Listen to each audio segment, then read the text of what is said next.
Rev it up and welcome to Cars Yeah, show number 2211. And today, you better buckle up because we're at the Indianapolis Motor Speedway. We're going to have some fun.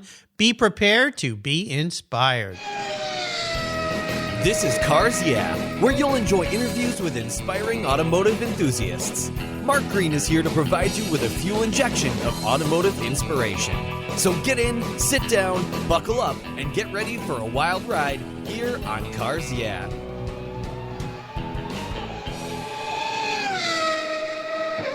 Hello, inspiring automotive enthusiasts, and welcome to Cars Yeah. Guess what? I'm today at the Indianapolis Motor Speedway with a very special guest by the name of Joe Hale. Joe, welcome to Cars Yeah. Do you have any gear, and are you ready to release the clutch? It's a pleasure to be here, and absolutely. We're going to have some fun. Now, before I introduce you, we talk about this amazing facility, your involvement, and a very cool new book that's coming out. What's one little thing that most people don't know about Joe Hale?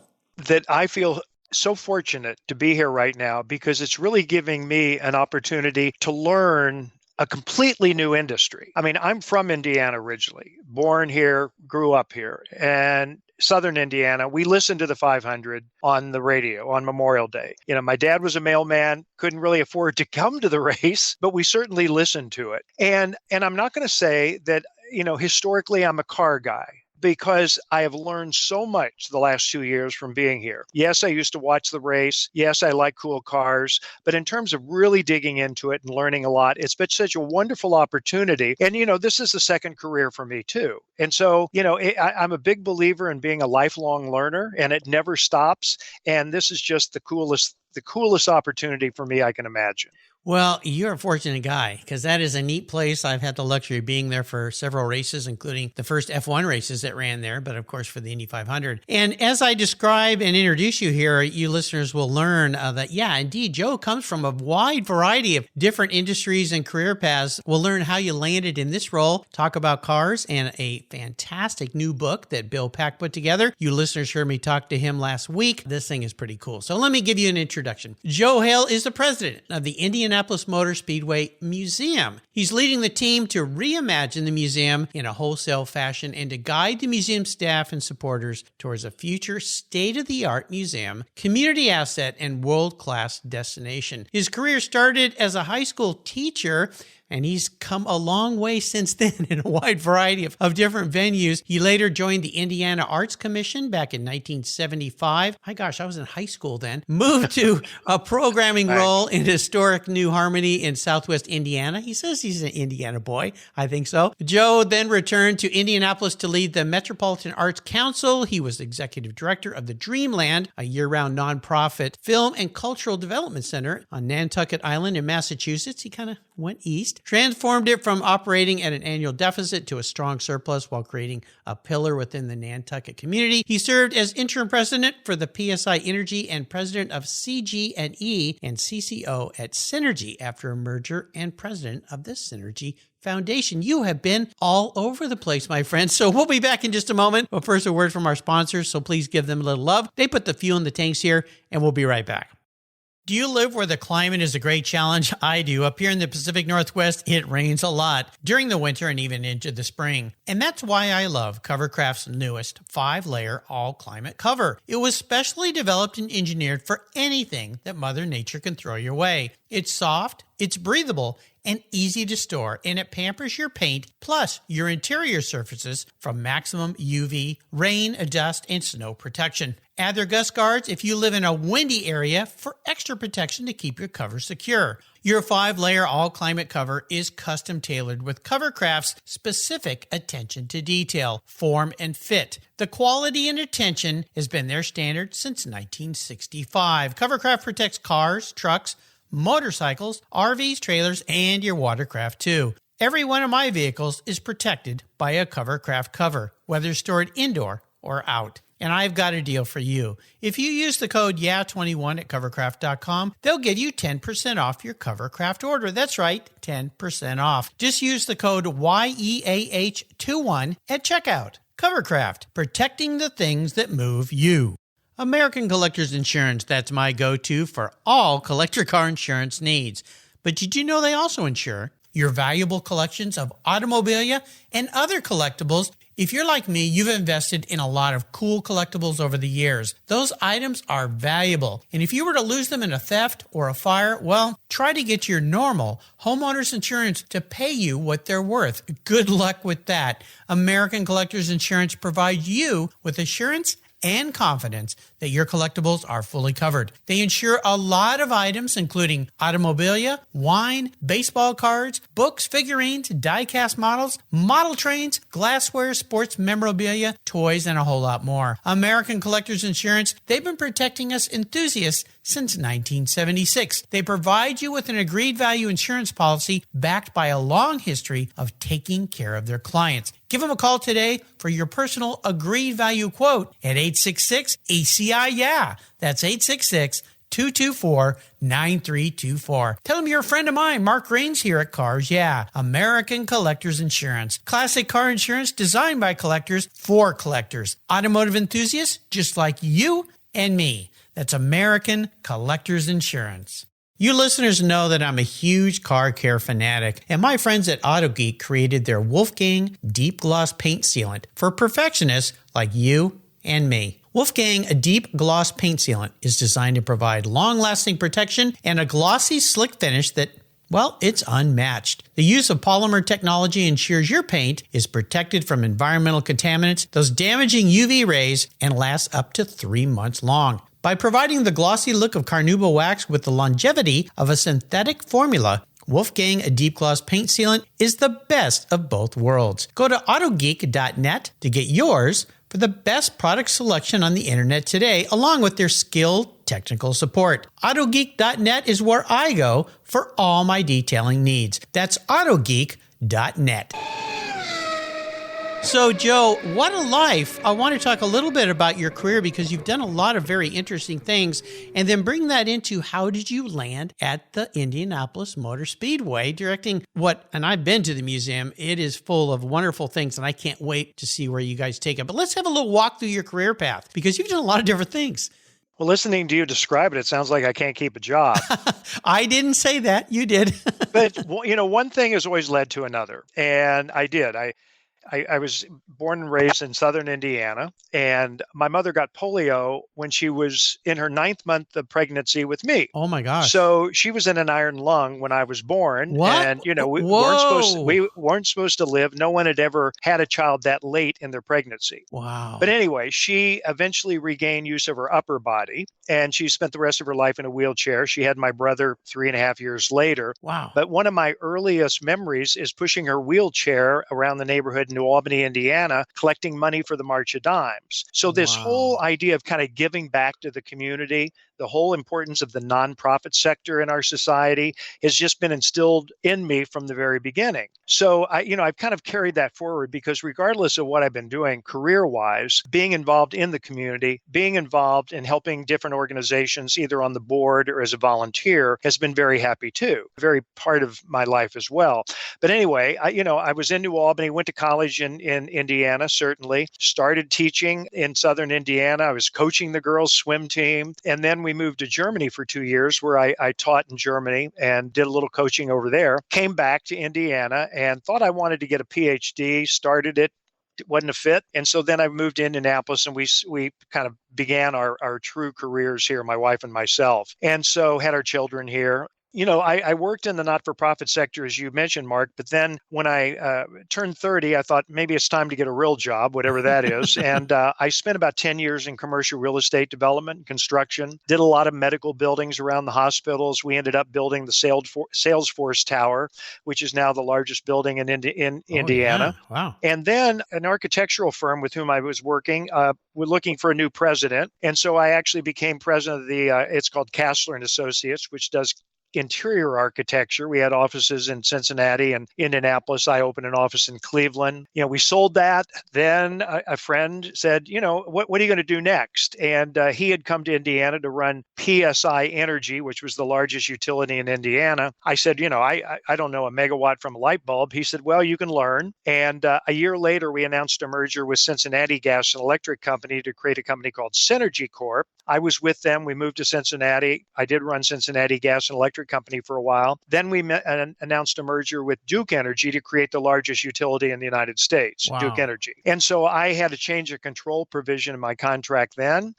Jim Rogers, who was the chairman and CEO, we were friends, and we started a not-for-profit called Global Bright Light Foundation, where we provided solar lights to off-grid families. These solar lights also charged their cell phones, which was very important. Grew that to be the largest one in the country, or in the world, actually. And then I got a call.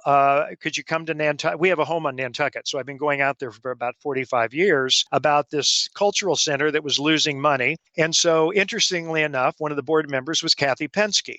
Oh, wow. So I got to know Kathy, Roger a little bit, but I did that. I said I'd do it for 5 years. So finally, I was getting ready to take a little bit of a breather, and an old friend of mine from Indianapolis, who I've known for years, and Mark Miles, who now runs Penske Entertainment, runs the track and everything. He said, "Would you be willing? Would you think about coming home?" And I said, "To do what?" And he said, "We got a museum here at the Indianapolis Motor Speedway, and it really hasn't changed too much in the last several decades. And it's really not what most people expect a museum to be today. Immersive, interactive, participatory, educational." And, it just sounded intriguing. I said, "Mark, I don't have the kind of background that a lot of people do, but I'm willing to learn." And so it'll be 2 years in January that I arrive back, and really with the charge to rethink this museum.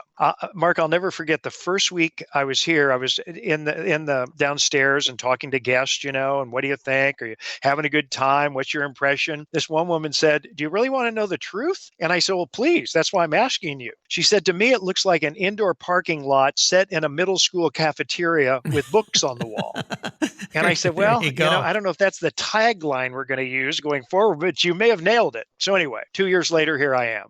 What a story. And it's kind of a testament to you can teach an old dog new tricks over and over again. Yeah. But what I think is great about your story, and it's something that a guest not too long ago said to me, that when you turn 50, you owe it to yourself to look at doing something completely different and new. And it sounds like you've kind of done that throughout your entire life. You've mentioned you like to learn, you like to do things, and you're a nice inspiration for listeners out there that get trapped in one thing and they feel like they can't go anywhere else. So if you were to give somebody some advice to get out of that trap, who has the inclination to learn and do things different, what would you say to them? I'd say get involved in the community. So much of what I've been able to do has been a direct result of serving as a volunteer, meeting different people outside my circle, and then being exposed to other opportunities. People get to know you. They find a void someplace. Hey, I wonder if Joe knows anybody that might be interested in that, or if perhaps he might be. I just think it's very important to kind of broaden your horizon and also really get involved wherever you are, whatever your community is, get involved in some way, because inevitably I think that's going to lead to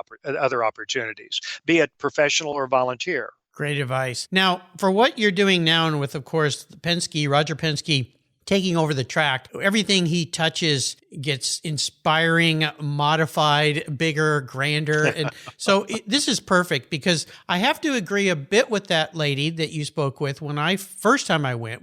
I was expecting more at the museum. Now, this was probably 15 years ago. But still, it hasn't changed over time. And it was kind of like going into someone's garage with a bunch of cars packed in there and so forth. So as far as what you guys are planning, can you give us any inclination of where you want to take this museum to? Where we will see it in another, let's say 3-5 years, as these things take time? Well, from a programming standpoint, Mark, I looked back, and for so long, the museum was associated with the Holman family because Tony and then Tony George, a lot of our collection really is the result of their generosity. And then in 2016, the board was formed, a separate 501c3 was created here at the museum. And so we started developing a broader foundation of support. But what I found when I got here a couple of years ago, I looked back, in the last 5, 6, 7 years, and we've been kind of stuck at 150,000 visitors a year. Now, they were literally from all over the world. We found that this is a bucket list destination. It's on a lot of people's bucket list. They want to see, they want to ride around the track, they want to kiss the bricks. But and about 80% of our visitors are certainly from outside of Indiana. A lot of international visitors too.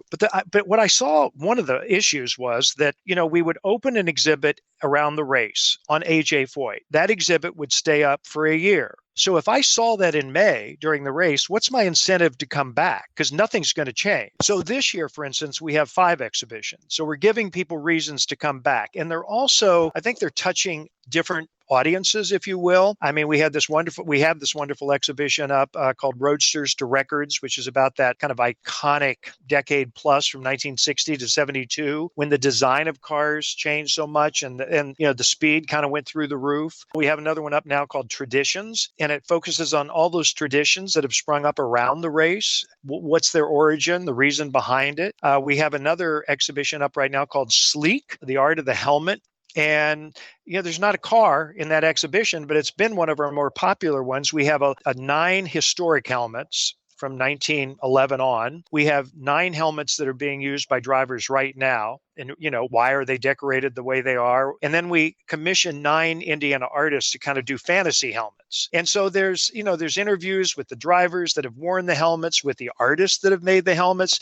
It's just a little different, but what it's doing, it's bringing in a different group of people to us. And then next week on November 17th, we're opening a new exhibition called Second. And it's about all those drivers that tried to win the 500, but they came in second. What did that mean to their career? What's the story behind that? How close were they to winning? So again, we're trying to every couple of months introduce a new exhibition that's going to bring new people in, and we're really seeing that paying off in terms of attendance. I've had so many directors, curators, and museums from all around the world on the show. And one of the things I've learned listening to them is having lots of events, new events, rotating exhibits is the key. It brings people back. I just had a guest from the LeMay Museum, which is right down, it's 10 minutes away from my house. Yep. And they've had over 125 events this year, all sorts of different things going on. And you're right. Once somebody goes somewhere, why do they go back? Well, you need to give them a reason to. Right. And all these different venues. So I think you're on a very good track. I'm excited to see where the museum goes so the next time I come to visit. And it's interesting because we had the car guys, certainly. And there are a lot of our guests, a lot of our members that they just love coming in on a regular basis and seeing their favorite cars.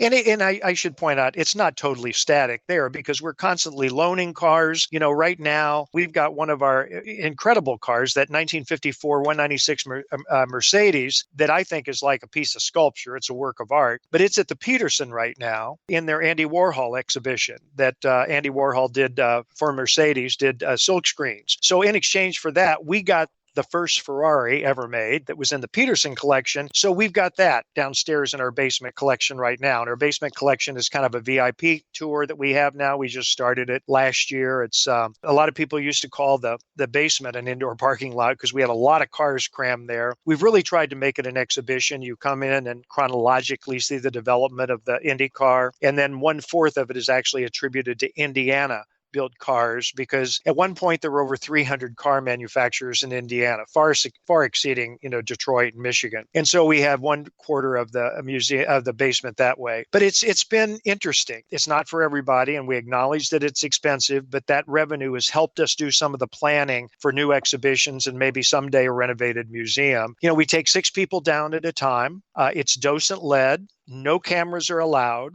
It's $150 a person. And, it's already generated about a new $175,000 in revenue for the museum that's now allowing us to plan for the future. Nice. So again, every couple of months, we're trying to do something differently. We have speaker series. We have Fuel Up Fridays where we have speakers in. We have, Cars and Coffee the first Saturday of every month from about April to October. So exactly what you're saying. Give people the reason to come back.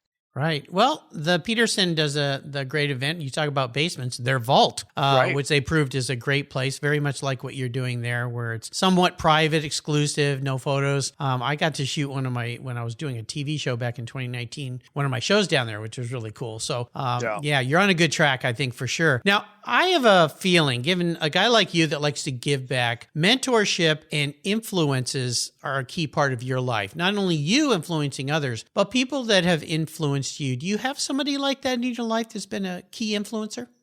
Oh gosh. I think back on some teachers that I have, a lot of friends, the same way. I think deep old friendships that you have, they're always kind of encouraging you to look at new opportunities, look at things a little bit differently. I guess I travel a lot. I get inspired that way too. I tease that, my wife lets me take one adventure a year, and so it may be to the base camp of Mount Everest, or it might be running a marathon in Antarctica, which I've done. So, I'm looking for experiences that, first of all, take me a little out of my comfort zone. And inevitably, you're going to learn something. You're going to meet interesting people. And then that kind of helps expand your network, if you will. So if you are thinking of doing something new, got a new project, it's always good, I think, to have people to bounce that off of. And I've developed a nice network of people that I'm able to do that with. Well, that's important. Sounds like a very full, rich life. We'll take a short moment with some more sponsors here. We come back. I'm going to ask you about, what I call the challenge question here on Cars Yeah. So keep the seatbelt cinched tight. We're at the Indianapolis Raceway. We'll be right back. You've heard me talk about Linkage Magazine here on Cars Yeah for a couple of years now. Well, they're growing. And in 2023, they're going to grow from 4 issues a year to 6. And there's an opportunity here for you to take advantage of this growth. If you go to linkagemag.com and click on the Renew button, if you already subscribe, you can get a great deal. Use the code RENEW6 for 1 year, and you'll get 6 issues for the price of 4, or type in Renew 12 for 2 years, where you also have a great savings. Plus, they'll even throw in a free Linkage hat. How cool is that? The publisher of Linkage is Donald Osborne. He's been a guest multiple times here on Cars Yeah. He's become a good friend of mine, and I'll tell you, Linkage Magazine is one of those newer magazines that you're going to want to get. It's all about experiences, opinions, and values. It's a wonderful publication, something I look forward to getting. And now that I'm going to be getting 6 a year, even more special. So go to linkagemag.com. Again, use the code RENEW6 or RENEW12 to get that special deal. Do it before December 31st, 2022, so that in 2023, you'll get 6 issues of Linkage Magazine instead of 4. If you're listening to this program, there's a pretty good chance you believe what I believe, that the collector vehicles we love are more than just a means of getting from one place to the other. They're a part of our culture, our identity, and as a people, they bring us together at vintage races, classic car auctions, and 1,000-mile rallies. That's why I support the RPM Foundation, which exists to ensure that the critical skills necessary to preserve and restore these important vehicles aren't lost to time. RPM stands for Restoration, Preservation, and Mentorship, and their goal is to inspire the next generation of vehicle restoration professionals through its outreach programs. And they include Shop Hop, Off to the Races, the RPM Future Class, and many others. These programs engage talented young people across the country and connect them with mentors and a variety of opportunities in the industry. For more information on how the RPM Foundation is driving the future of collector vehicles skilled trade, visit rpm.foundation today. So, Joe, the challenge question I pose for people is a very serious time in your life where you've kind of pushed up against the wall, maybe even crashed into the wall, since we're at a racetrack. That can happen. But more importantly, what was the learning lesson here? What was that valuable lesson when you look back and you can kind of say, I'm kind of happy I went through that difficult time? I guess there was a time when I was working in in one of my careers, and we were going through a pretty serious depression in the United States. Okay, it became very difficult to manage a company during that time, keep everybody employed, and also try to generate new revenue for the company. It was challenging because there was a period of time where I wasn't totally confident that we were going to emerge from this, okay? And I had a lot of people that depended on me for their livelihoods. And, it was just one of those couple of month periods where you don't sleep a lot, you think about it a lot in the middle of the night, and you feel such a sense of responsibility. And I think that's when I really started calling on that network of people that have influenced me, that have had an impact on me. What would you do in this situation? Give me some advice here. And eventually we got through it, but it was a very tough time. And what did it allow me to do? It allowed me to appreciate everything I'm able to do today, everything I have today. Absolutely. Because when you're in jeopardy of losing it, that's when I think you really understand how important family, friends, and some of the toys that you have are too. Well, of course. And of course, we just went through another one of those with the COVID pandemic, shutting down so many businesses. And being a museum, obviously, you couldn't be open, couldn't have events.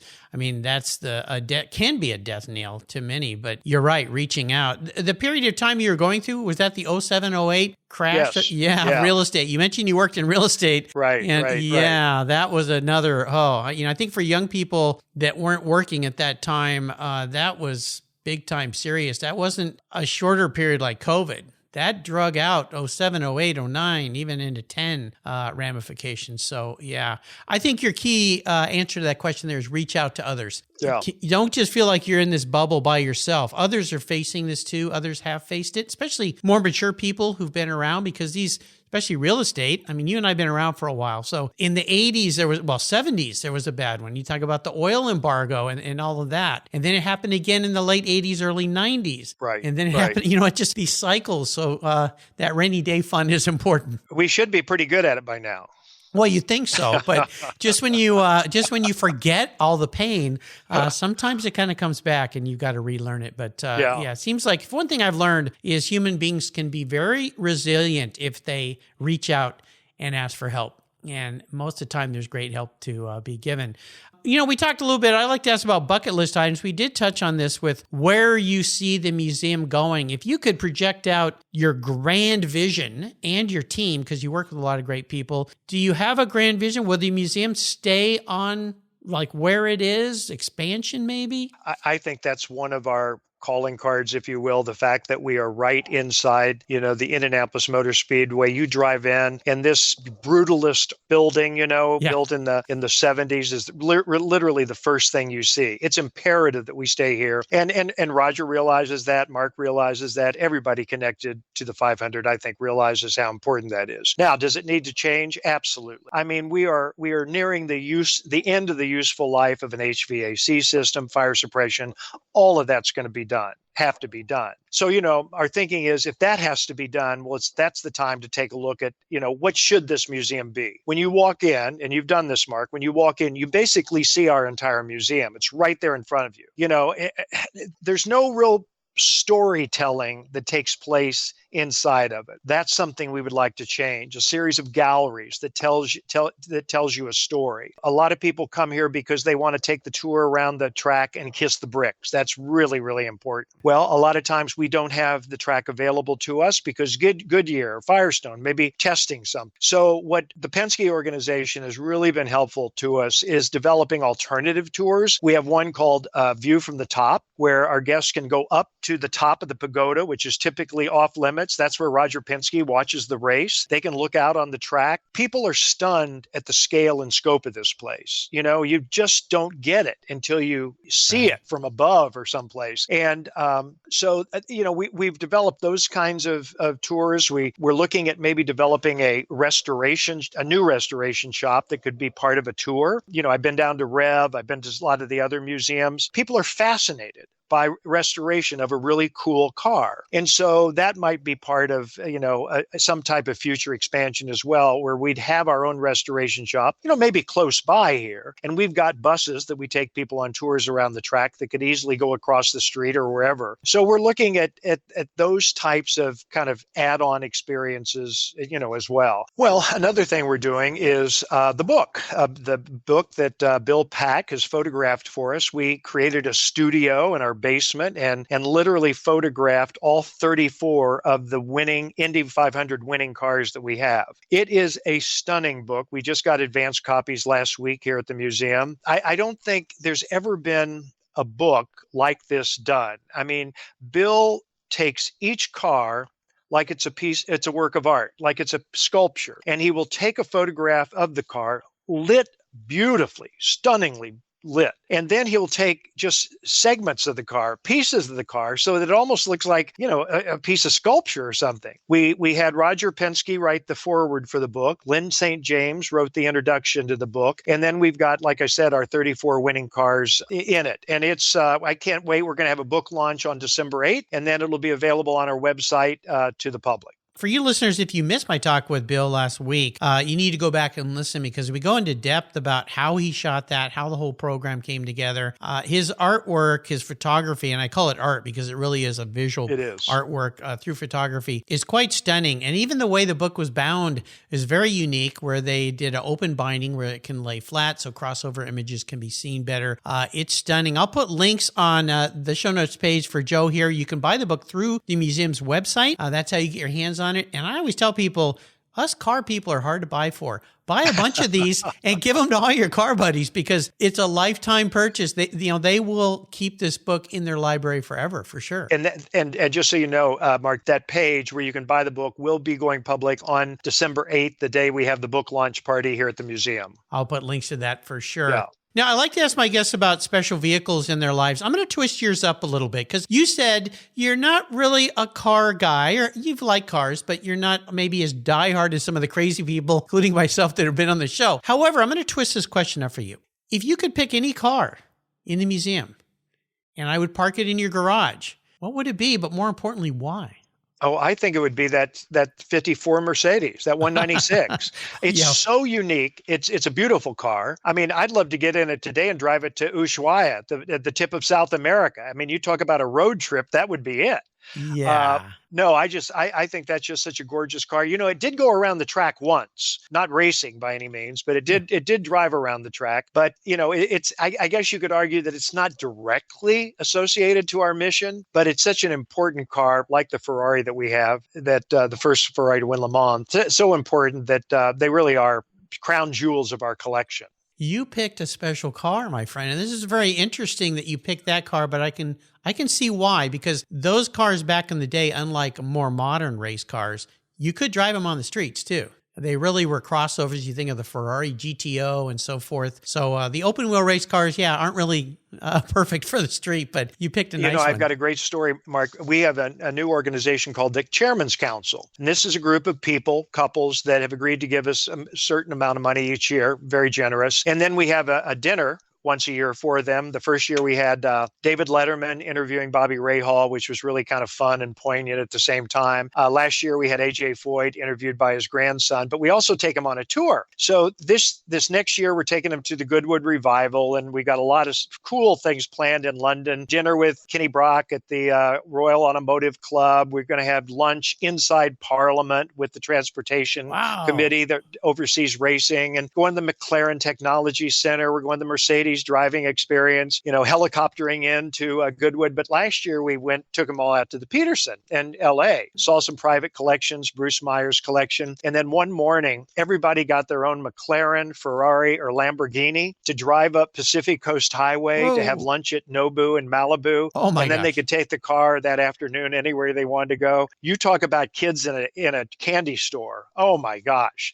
And I got to see how important too to everybody the cars are. So like I said, I'm getting better. I'm learning a lot. Yeah. And I'm appreciating a lot more what I'm sitting on top of here at the museum. Oh, most definitely, for sure. Now, I have a degree, a doctorate in car psychology. You may not know that. It's on my wall somewhere here. I haven't found the actual paper, but here's what I'm going to do. I'm going to crawl into your head a little bit here, Joe. If you were reincarnated, pun intended, manifest as a vehicle, this is you as the man, who you are, the man in the mirror, not what you want to be. What kind of vehicle would you be reincarnated as? But more importantly, why? Oh, gosh. They told me not to say turbo, which was the cartoon car we've got in the basement. A car we drove when everybody had their, I chose last. Okay. I wanted our guests to get the cars that they wanted last year. Yeah. And I drove it's so weird. It was a Rolls-Royce SUV. Oh, okay. Yeah. Oh my gosh. That thing could do anything. I didn't even know why it needed me. Inside of it. And, you could have constellations, any of the constellations on the roof, on the ceiling of that thing. It was just amazing. So, it's probably the most recent cool car that I've driven is the answer to your question. But that one really stood out. I mean, I just am usually not driving, $500,000 cars. Well, most of us aren't. Yeah. Yeah, I've never driven one, but I have had a ride in one during Car Week at Pebble Beach, and they're quite extraordinary. When you think about the SUV and what it's done to the car market in the last 20 plus years, it's almost like that's the only car available. It's like station wagons have gone away. Pickup trucks are still here, but everyone wants an SUV. So that's why when Ferrari is going to have one, Rolls-Royce, Lamborghini, BMW, Porsche, they all have an SUV because I guess that's kind of what people want. But what you're saying is they can kind of do everything. A bit of jack of all trades, master of many, I guess is the way to say it. I love it. It's very, very cool. Now, I know you love to give back, and I wanted you to touch a little bit more on the Bright Light Foundation, what that was. I found that very intriguing. Well, Jim Rogers, who was the chairman and CEO of Duke Energy at the time, and I were out in Colorado right after Christmas, and we had both read an article in the New York Times that morning about a woman in Kenya who had 5 children, and she would get up early in the morning, walk 3 miles, pay $2 for a bush taxi to take her to another village that was about 3 hours away in order to charge her cell phone. And then she'd have to repeat that going back again to be home with her children that night. But it was costing her only 25 cents to charge her cell phone, but it cost her like $4 or $5 to get there and back. And the reason she needed that cell phone charge is that not only did it allow her to communicate with her son who had moved, if she owed somebody $1 and she had $5 credit on her phone, she could transfer the dollar to them. It was the banking system. She could check what the weather was going to be like, whether or not she was going to be able to work in the fields, plant. It just had so many wins to it. And this woman was taking so much of her time because she had to do this once a week, so much of her time and money, where if she had a solar panel that was probably about 12 by 8 inches, put it on top of her hut during the day, brought it inside, it would charge her cell phone and provide light at night. So she could continue to work, could cook, her kids could do homework at night. And this thing it was a $25 device. So it wasn't a giveaway program that they had to buy it, but they could buy it over time. But I just saw how it transformed lives. That woman, she was no longer burning a Coke can with kerosene in it and a piece of fabric as a wick. She was not, knocking that kerosene lantern over and burning a kid. They weren't breathing that, having respiratory problems. Yeah. It just had so many wins to it. So we said we could create an organization that can help some people solve the problem. And Jim at the point then was the chairman of GSEP, which was the group of the 16 largest utilities in the world. So you had China Hydro and you had the Russian one, and they each committed $100,000 to it. So all of a sudden we had we scaled up, and we ended up, that first year, I think, helping about 365,000 families. And then it kind of grew from there. So I don't know, it was a wonderful, simple solution to a very basic problem that transformed people's lives.